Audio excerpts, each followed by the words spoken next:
पुष्पों के भागों की संख्या के आधार पर हम इनको भी कई नाम से पुकारते हैं, जैसे ट्राइमेरस, त्रितई। त्रितई मतलब कि पुष्प जो रहेंगे वो 3 या 3 के गुणकों के अनुसार इनकी संख्या, 3 के गुणक के अनुसार इनकी संख्या होगी। फिर टेट्रामेरस जिसमें 4 या 4 के गुणक के आधार पर होगा, जैसे सरसों में। पेंटामेरस जिसमें 5 या 5 के गुणक के आधार पर होंगे। फिर ऐसे ही हम देखते हैं पेंटामेरस आपको दिखाई देगा जिसमें 5-5 के आधार पर सभी फ्लोरल 5-5 के संख्या में रहेंगे। ऐसे ही होता है एक विषम संख्या में हेट्रामेरस, जिसमें प्रत्येक चक्र में इनकी संख्या अलग अलग हो सकती है। अब हम यहाँ पर देख रहे हैं कि पुष्प दल जो विन्यास होता है, कैलिक्स की जब हम बात कर रहे थे, तो ये कैलिक्स यदि कैलिक्स और करोला अलग अलग ना होकर ये दोनों एक जैसे हों तो इसको कहा जाता है पेरियंथ। जैसे आप देखेंगे प्याज में, ये हमें प्याज में दिखाई देता है कि कैलिक्स करोला अलग अलग ना होकर 3-3 के चक्र में होते हैं, जिसे हम परिदल पुंज भी कहते हैं या पेरियंथ कहते हैं। अब आप देखेंगे कि जो हम कैलिक्स की बात कर रहे हैं तो इनका दल विन्यास का भी एक क्रम होता है। दल विन्यास का क्रम क्या है?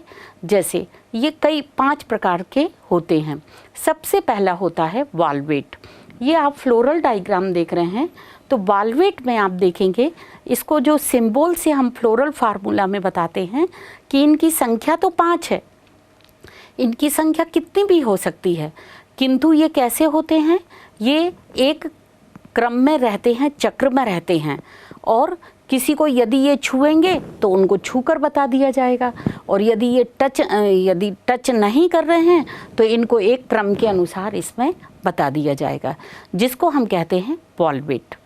दूसरी टाइप हम देखते हैं, उसका नाम है व्यवर्तित, ट्विस्टेड, कि ये जो चक्र में तो हैं लेकिन इसका जो एक चक्र अंदर की तरफ रहेगा और एक चक्र बाहर की तरफ। जैसे ये फ्लोरल डायग्राम में दिख रहा है कि एक चक्र बाहर है और एक चक्र अंदर है, एक किनारा बाहर और एक किनारा अंदर रहेगा।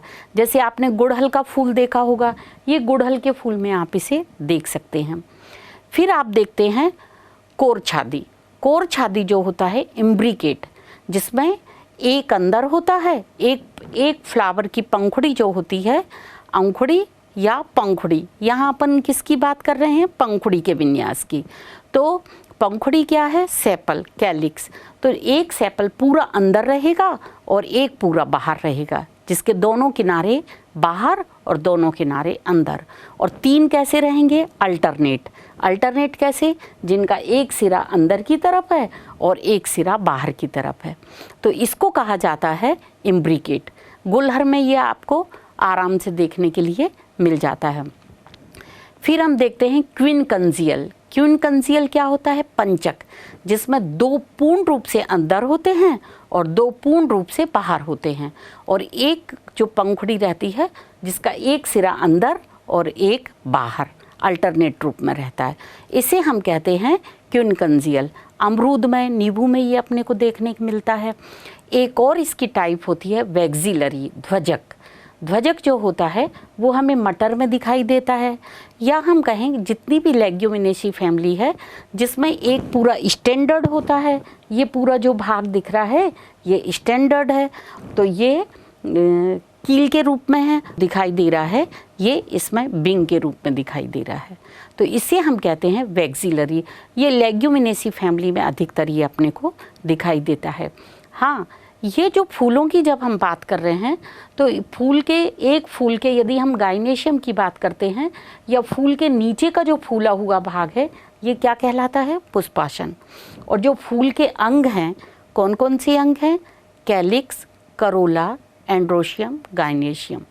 तो यदि ये अंगों का क्रम भी रहता तो इसके आधार पर ये पुष्पासन के नीचे होते हैं या पुष्पासन के ऊपर होते हैं, पुष्पासन को हम थैलेमस भी कहते हैं। तो थैलेमस के ऊपर रहेंगे तो इनको इसके आधार पर इनको 3 क्रम में बांटा गया है, हाइपोगाइनस, इपीगाइनस, पेरीगाइनस। मतलब इनकी ओवरी की प्रकृति भी कैसी होगी। तो हाइपोगाइनस जैसे आप गुड़हल को ही ले लीजिए, तो गुड़हल में कैसा दिखाई देता है कि सारे ये थैलेमस है और थैलेमस के नीचे इसके फ्लावर्स के अन्य अंग लगे होते हैं, जैसे सेपल्स, पेटल्स, एंड्रोशियम, गाइनेशियम। तो इस प्रकार की ओवरी कैसी होती है, सुपीरियर होती है। दूसरा आप देखेंगे इपीगाइनस। इपीगाइनस में क्या होता है कि ये थैलेमस है, ये थैलेमस है और ये थैलेमस के ऊपर दूसरे अंग लगे हुए हैं। तो इसको हम क्या कहते हैं, इपीगाइनस। जैसे सूरजमुखी में आपको देखते कि पूरा भाग जो ऐसा हो गया है और इसके ऊपर ये लगे हुए हैं, ओवरी के ऊपर, थैलेमस के ऊपर लगे हुए हैं। ये ओवरी कहलाती है इन्फीरियर। अब सब सुपरफिशियल किसकी ओवरी हो सकती है, पेरीगाइनस की, कि ये यहाँ पर ये फूला भाग है, ये थैलेमस है, ये ऊपर का भाग गया हुआ है। तो अब आप देखेंगे कि ये थैलेमस पर पेरीगाइनस में, मतलब इसके बीच में लगे होते हैं, बिल्कुल नीचे भी नहीं, बिल्कुल ऊपर भी नहीं, बीच में। तो इसको बोलते हैं पेरीगाइनस, जैसे गुलाब में देखने के लिए ये मिलता है। तो इस के आधार पर हम इसकी ओवरी सुपीरियर भी हो सकती है या सब इन्फीरियर भी हो सकती है।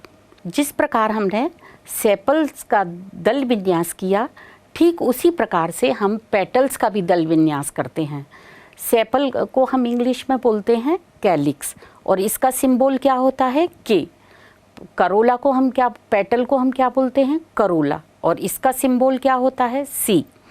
आप देखेंगे सेम इसी प्रकार का डिवीज़न उसका होता है। कौन कौन सा होता है, बॉलवेट, ट्विस्टेड, व्यवर्तित, कोरछादी, इम्ब्रिकेट, पंचक, क्विनकंजियल, और एक होता है वैक्सिलरी। सेम डिवीज़न, ये विभाजन हमको उसमें भी देखने के लिए मिलता है।